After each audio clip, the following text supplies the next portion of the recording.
before we do our last song for the set, which is the last song on the album, I want you to know a little bit about the people who joined us on the album and who played with us.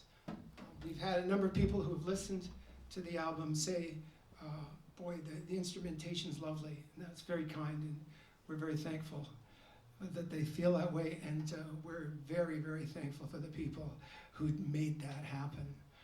We were very, very fortunate on this album to play not just with very fine musicians, but very fine people. You have already met, for example, Peter Van.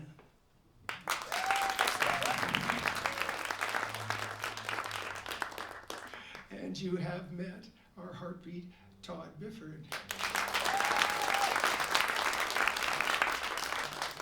And I don't know if you can make yourself known again, but you have also met Emilio Suarez. Now, one of the beauties of playing in a theater like this is that you really don't see the audience very much. I do know you're here, and I'm very, very thankful for that.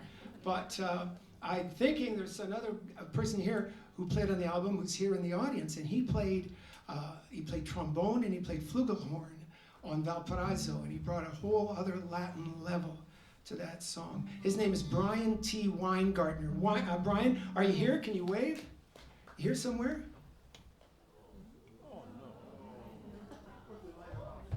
Okay, that can happen. Well, Brian still played on the album. That doesn't change.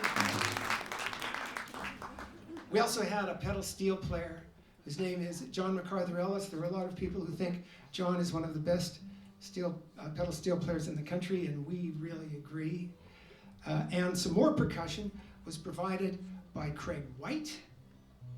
And there were two other guys, and these two other guys belong to a group called Jackson Hollow. And if they ever come within 100 miles of where you are, I would urge you to find a way to get there. The group Jackson Hollow is a real up-and-coming country and bluegrass band, and they're just fantastic. And two of them played with us. One of them was Eric Reed. Eric, he played the mandolin and the banjo and the dobro. Otherwise, not much. Tremendously talented with strings instruments, and just a beautiful feel for our music. And last, and certainly far from least, was the guy that provided the sweet violin sounds for us. And his name is Mike Sanishin. So those people came together and made that music, and we love them.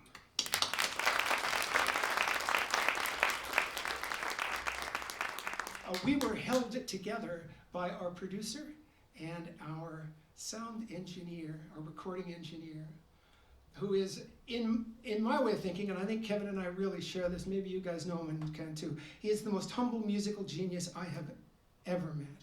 He didn't just produce, he didn't just handle all the recording. He sang backup vocals, he played piano, he played other things. I wanted to make a poster that said, for his control room, always listen to Jim. Because we do, and we're better off for it. And his name is Jim Kwan.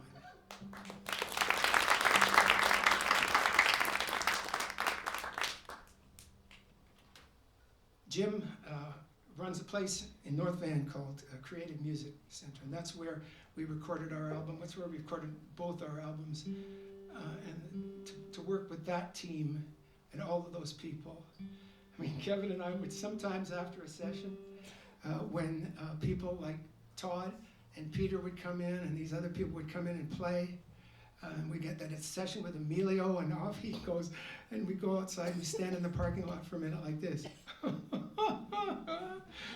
You just can't believe that somehow this all just fell on us. There's a couple of other people. While we just finish off this sort of entourage of support. My wife isn't here tonight. She is babysitting. Granny is looking after a couple of kids, so our daughter can be here.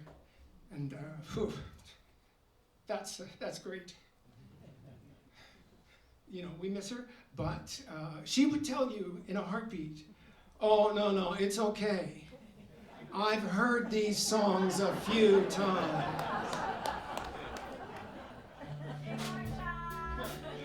And and she would be right. There's no arguing that. Kevin's wife Ann could say the same thing. When Kevin and I rehearse together, we rehearse at his house. And when Ann's there, she hears all of the versions that go well and all of the others. And through it, she smiles and she comes out and she says, "Sounds good, guys." So, Kevin and I may have created these songs, but people like Ann and Marcia, they're the soul of them.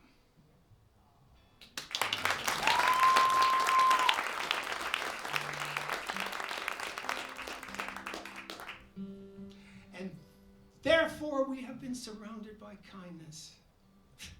Well, that is a shameless segue into the final song on this album. It's the song that gave the song its title. And just before we launch into it, I'll just remind you, Warren already mentioned, we'll take a 15-minute intermission. And then Kevin and I'll come back and we'll play a few more songs for you that we'd really like you to hear. But for now, let's end this set with a little kindness.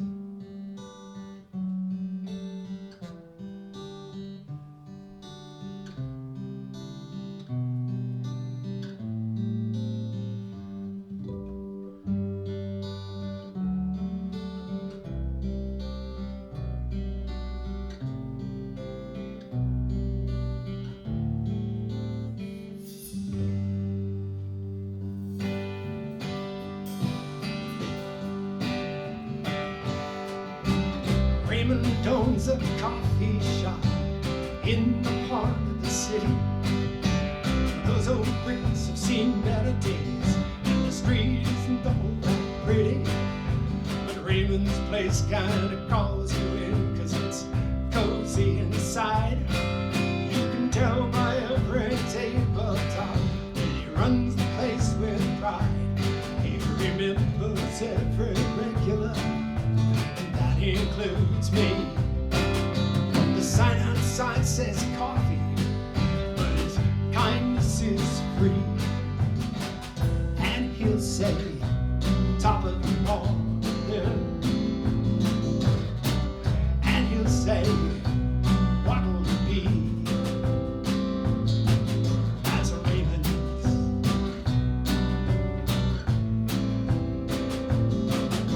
The sign outside says coffee, but you can get his kindness for free. Kindness for free.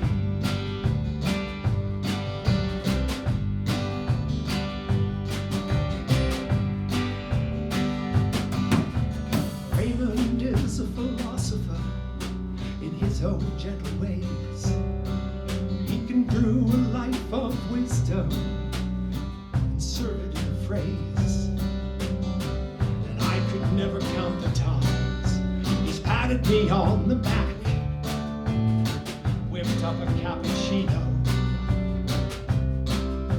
and got me back on track.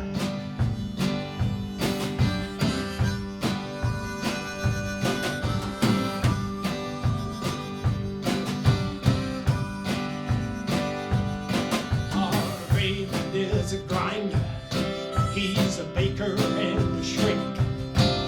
He's a daily reminder of how we all should think. Be grateful for each morning and the smile that we all see. As Raymond sells his coffee and pours kindness for free. And he'll say, how does your day look? And he'll say, sure looks good from here. Oh, Raymond, I'll never argue, 'cause he remembers every regular, and that includes me. So who am I to argue when his kindness comes for free?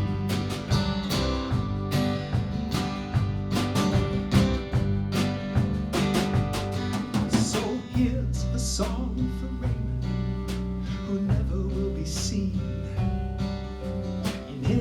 swanky travel log or glossy magazine. But Raymond always seems to know if you need room for cream, and you can hear his